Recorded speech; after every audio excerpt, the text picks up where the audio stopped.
California signs its own death warrant, massive new law signals the end.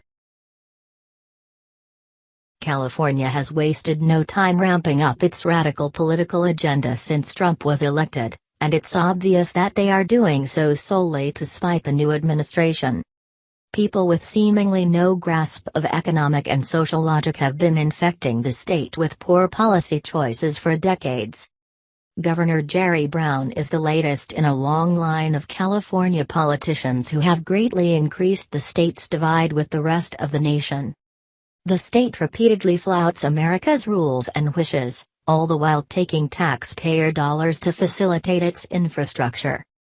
Its latest violation against immigration laws has been taken to new heights with the state's most recent bill.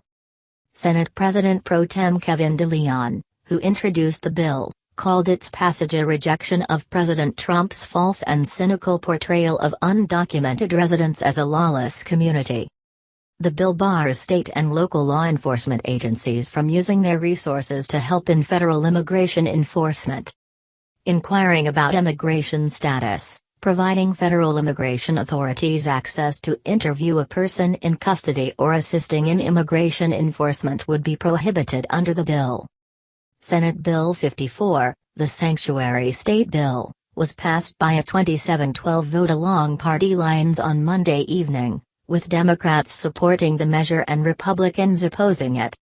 The bill will go to the state assembly, where Democrats hold a majority, and if approved, to Democratic Governor Jerry Brown. This latest attempt to usurp our nation's laws is so overwhelmingly dangerous that Trump should make good on his threat to defund the state. California's share of the national deficit of $20 trillion is reason enough to completely strip the state of its funding. The rest of the country is forced to repeatedly bail out these reckless spenders, who are now calling for their state to become completely overrun with illegal immigrants. This is a grave danger to national security, as many of these immigrants will likely slip into other states when California's welfare money dries up. If the citizens of California truly wish to become a land of non-American citizens and anti-American laws, then it is time for them to completely finance their way of living, including their defense, education, health and welfare.